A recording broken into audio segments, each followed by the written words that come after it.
Hello, everyone. Let's discuss some other questions, right?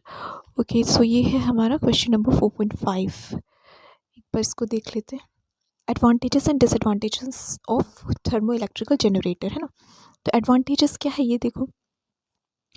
इसके advantages ये हैं कि सबसे पहले तो एब्सेंस ऑफ रोटेटिंग पार्ट्स, है ना. और थर्मो इलेक्ट्रिकल जनरेटर में जैसा कि हमने देखा था कोई भी रोटेटिंग पार्ट नहीं था, है ना. बस दो डिसिमिलर एलिमेंट्स थे या मटेरियल्स थे, और वहाँ पे कहीं भी कोई रोटेशन जैसे मोटर और जनरेटर में होता है वैसा कुछ नहीं था. ठीक. So first point is quite clear.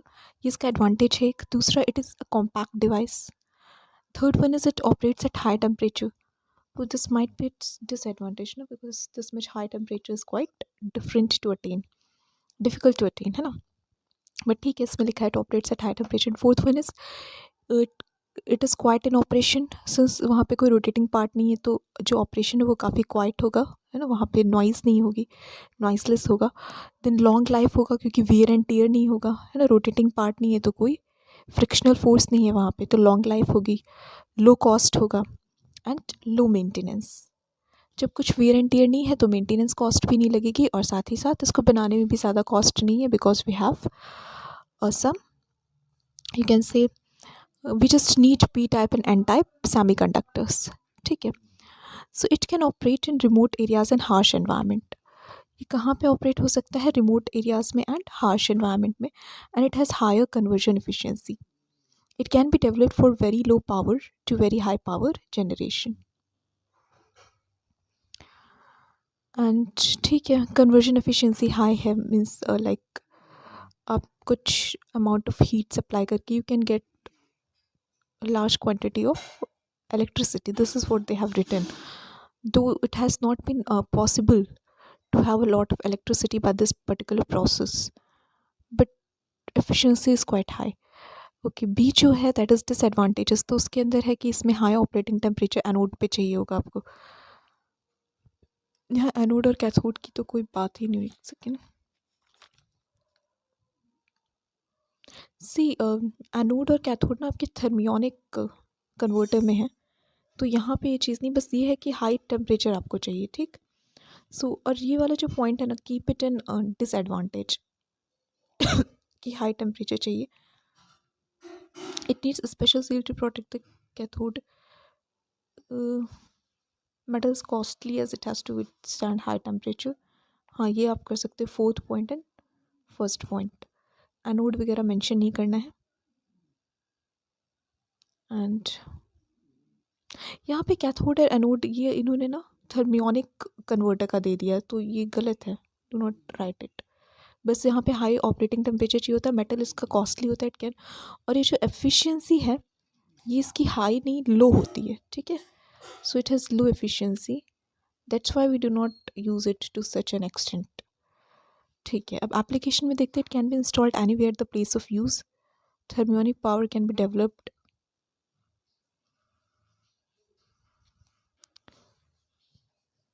Suitable.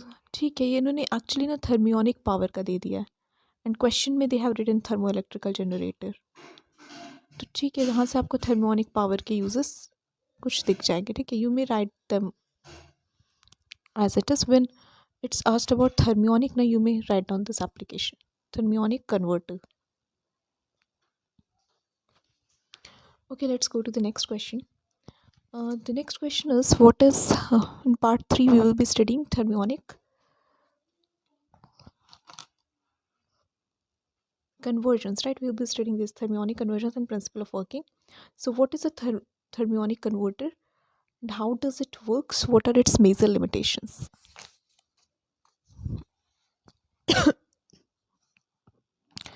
Describe the principle of operation and constructional details of basic thermionic generator.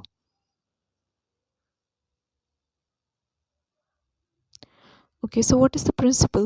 So it is based on a principle that a thermionic converter or generator converts heat energy directly into electrical energy by utilizing thermionic emission effect. In this device, electrons act as the working fluid in place of a vapor or gas, and electrons are emitted from the surface of heated metal. ठीक. तो thermionic converter के बारे में अगर हम बात करें तो again it is a generator, means it is generating EMF और करंट, है ना. But what it is doing, it is converting heat energy directly into electrical energy. और यहाँ पे जैसे थर्मो कपल वाले में हमने क्या पढ़ा था, थर्मो इलेक्ट्रिक इफेक्ट में सीबेक इफेक्ट पढ़ा था, वैसे यहाँ पे क्या है, थर्मियोनिक एमिशन इफेक्ट है. ठीक है, किस इफेक्ट पे बेस्ड है ये, थर्मियोनिक एमिशन. तो in this device the electrons act as a working fluid in place of a vapour और gas and electrons are emitted from the surface of heated metal. जैसे ये आपका क्या है, यहाँ पे कैथोड एंड एनोड दिए हुए हैं ना. तो जो इलेक्ट्रॉन्स है they are acting as the working fluid in place of a vapour और gas and electrons are emitted from the surface of heated metal. तो ये आपका हीटेड मेटल है ना, यहाँ से आपके इलेक्ट्रॉन्स एमिट हो रहे हैं. जितना ज़्यादा आप इसमें हीट दोगे तो बॉन्ड्स ब्रेक होंगे, इलेक्ट्रॉन रिलीज होगा. यहाँ कैथोड और एनोड में काफ़ी कम गैप रखा जाता है so that it can easily reach the anode from cathode, है ना. तो ये चीज़ होती है यहाँ, और फ्लो ऑफ करंट होने लगता है. तो ये जो सेकंड पॉइंट लिखा, इसमें ये लिखा कि ये जो डिवाइस है पूरा थर्मियोनिक कन्वर्टर नाम का, इसमें जो इलेक्ट्रॉन्स हैं वो किस तरह से एक्ट करते हैं, they act as the working fluid in place of a vapour और गैस. यहाँ पे इलेक्ट्रॉन्स ही तो आपके एज अ फ्लूइड फ्लो हो रहा है ना, तो यहाँ पे कोई गैस या वेपर आपने नहीं यूज़ किया है, आपने क्या यूज़ किया, इलेक्ट्रॉन्स. और जो इलेक्ट्रॉन्स है कहाँ से इमिट हो रहे हैं, ये जो हीटेड मेटल है आपका, इसके सरफेस से इमिट हो रहा है. ठीक, तो यहाँ पे कुछ और कॉन्सेप्ट्स आते हैं, जैसे वर्क फंक्शन. तो वर्क फंक्शन क्या होता है, किसी भी मटेरियल का वर्क फंक्शन वो एनर्जी है जो उसे रिक्वायर होती है to extract an electron from the metal, right. So let's say it's a metal, है ना, ये एक मेटल है. तो जितनी अमाउंट ऑफ एनर्जी यहाँ से आपको इससे इलेक्ट्रॉन को एक्सट्रैक्ट करने में, रिमूव करने में लगेगी, that is your work function. So the value of work function varies with the nature of metal and surface conditions. तो वर्क फंक्शन कितना है किसी पर्टिकुलर मेटल का, वो उस मेटल पे डिपेंड करेगा कि वो किस चीज़ का बना हुआ है ना, उसके नेचर क्या है और उसके सरफेस की कंडीशन क्या है उस टाइम पे. तो उस पर डिपेंड करेगा कि वर्क फंक्शन ज़्यादा होगा या कम, मीन्स आपको ज़्यादा एनर्जी की रिक्वायरमेंट है इलेक्ट्रॉन को एक्सट्रैक्ट करने के लिए या फिर कम. अच्छा, जो सी है that is construction. It consists of the following. Construction में इसके अंदर जो भी आप देख रहे हो एनोड कैथोड है ना, यही हमें मेंशन करना है कि ये क्या चीज़ें होती हैं.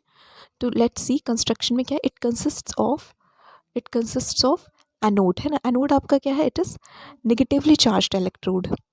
ठीक है, और ये कोल्डर कलेक्टर होता है in which vaporised electrons are condensed after conduction through the inter-electrode plasma and it must be cooled to avoid back emission of electrons. Very simple, है ना. देखो यहाँ पे आपने देखा कि कैथोड को हम हीट कर रहे थे ना, मतलब इतना हीट इसको सप्लाई करना, इतनी एनर्जी देना कि इसके वर्क फंक्शन के इक्वल एटलीस्ट हो जाए या उससे ज़्यादा हो, ताकि यहाँ से इलेक्ट्रॉन इमिट हो सके, है ना. अब एनोड में क्या हो रहा है, इलेक्ट्रॉन जा रहे हैं, तो ऑब्वियसली एनोड में क्योंकि इलेक्ट्रॉन पहुँच रहे हैं तो एनोड नेगेटिवली चार्ज होगा, है ना, और कैथोड आपका पॉजिटिवली चार्ज हो जाएगा. यहाँ तक क्लियर है, क्योंकि एनोड में एक्सेस में इलेक्ट्रॉन पहुँच रहे हैं फ्रॉम कैथोड, है ना. तो cathode will get positively charge and anode will get negatively charge. ये क्लियर है.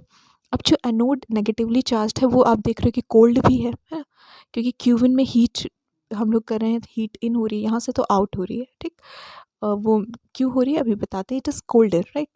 एनोड को हम थोड़ा ठंडा रखते हैं, वाई, ताकि जो वेपराइज्ड यहाँ से इलेक्ट्रॉन आ रहे हैं, ठीक है, they are condensed after conduction through the inter electrode plasma. ये जो इंटर इलेक्ट्रोड मतलब दोनों इलेक्ट्रोड्स के बीच में जो प्लाज्मा है ना, इस जो आप कह सकते हो इलेक्ट्रॉन्स यहाँ से फ्लो हो रहे हैं, so that is constituting inter electrode plasma, है ना. तो कंडक्शन के बाद जो यहाँ पे इलेक्ट्रॉन पहुँचे वो they must be cooled to avoid back emission of electrons. ये क्लियर है. अब कैथोड क्या है, it is positively charge electrode, है ना. It is hot emitter electrode from which electrons are vaporized by thermionic emission at high temperature due to heat input and it has higher work function than anode.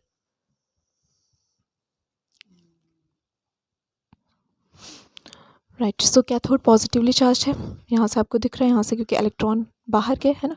and it is a hot emitter electrode. hot भी है क्योंकि emitter है, ठीक है, electron emit कर रहा है इसलिए हॉट है, हम इसको हीट सप्लाई कर रहे हैं, तो इलेक्ट्रॉन्स वहाँ से वेपराइज हुए by thermionic emission at high temperature, है ना, ड्यू टू हीट इनपुट. क्योंकि इसमें आप आपने हीट इनपुट किया तो टेम्परेचर हाई हुआ, थर्मियोनिक एमिशन वहाँ पे हुआ, right. It has higher work function than anode. अब जो आपका एक चीज़ और ध्यान रखना कि जो यहाँ कैथोड है इसका जो वर्क फंक्शन है that is higher than that of anode. मतलब जितनी एनर्जी आपको कैथोड से इलेक्ट्रॉन रिलीज़ करने में लगेगी उससे कम एनर्जी में एनोड से इलेक्ट्रॉन रिलीज़ किया जा सकता है. सो हीट जो Q1 सप्लाई करना है that is great, that is high है, दैट इज़ केप्ट हाई. अब इसकी वर्किंग हम देख लेते हैं.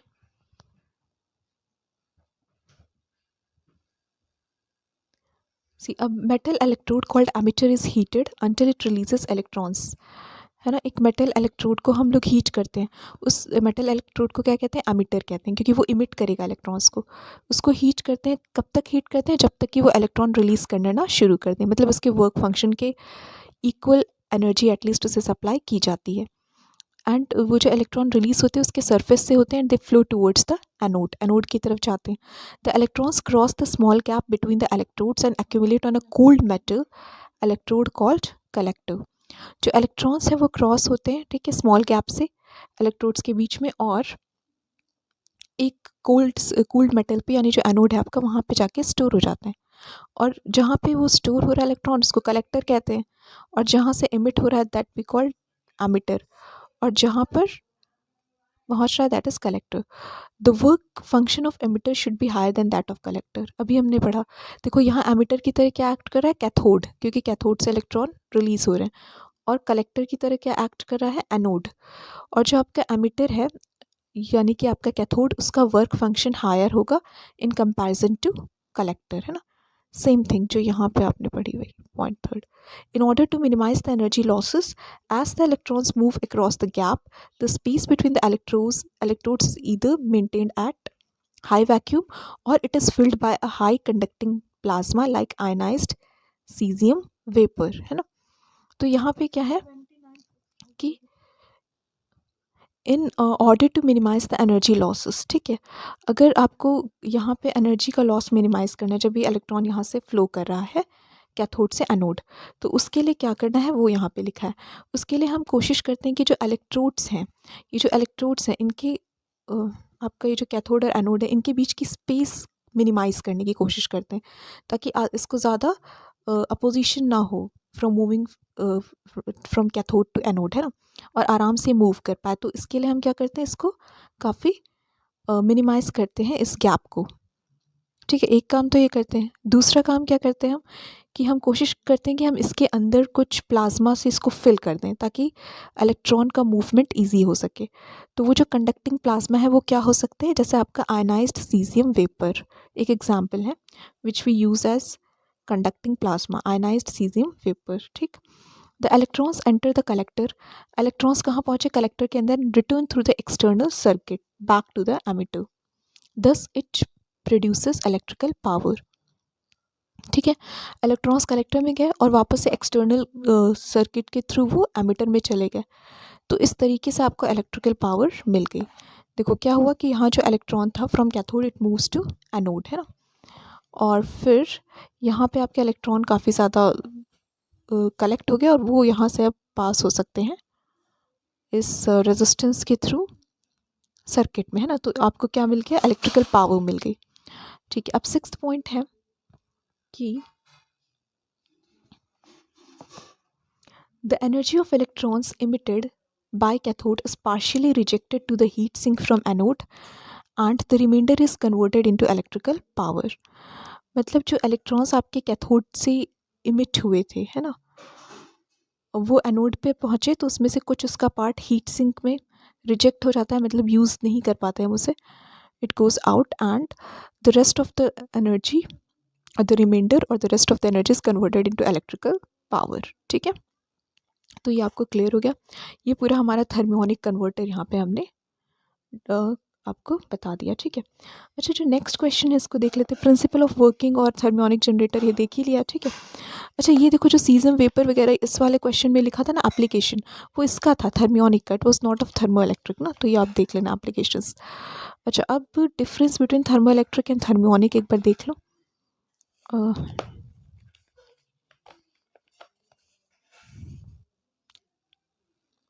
सी थर्मो इलेक्ट्रिक कन्वर्जन सिस्टम है ना, डिफरेंस इसमें हम लोग एक बार ट्राई करते हैं, देख समझने का कोशिश करते हैं क्या लिखा है।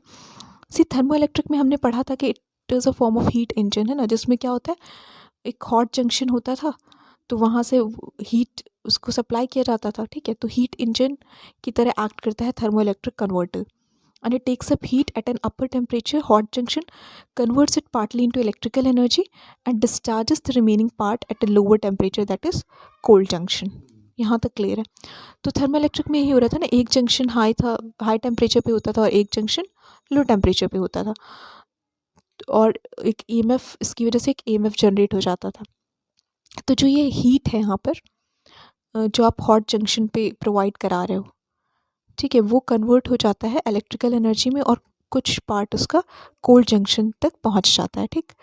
तो इस तरीके से कुछ इसमें होता है। थर्मियोनिक कन्वर्टर में क्या हो रहा है, it is a form of heat engine, तो means both are the example of heat engine only that uses an electron gas as a working substance, ठीक है। तो यहाँ पे आप दो जंक्शंस का यूज़ कर रहे हो, है ना, एक को हीट कर रहे हो, एक को कोल्ड टेम्परेचर पे रख रहे हो, और थर्मियोनिक कन्वर्टर के अंदर heat engine, this is also heat engine है ना, हीट ही फ्लो हो रहा है, बट यहाँ पे आप इलेक्ट्रॉन गैस का यूज़ कर रहे हो एज अ वर्किंग सब्सटेंस। तो ये difference.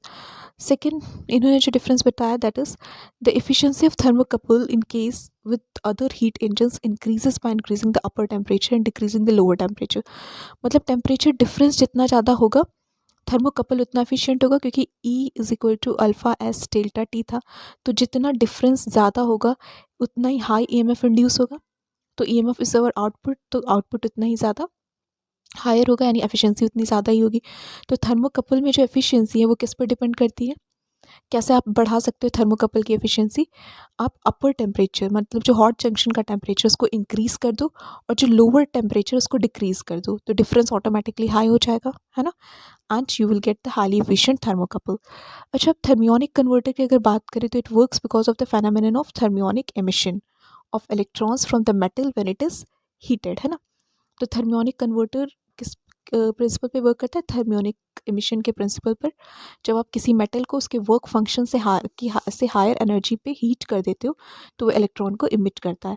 This is the concept of thermionic emission, ठीक। अब थर्ड पॉइंट जो है, that is since the lower temperature is usually that of environment, जो लोअर टेम्परेचर है वो जनरली एनवायरनमेंट का होता है, the efficiency of thermocouple practically depends upon the hot junction temperature.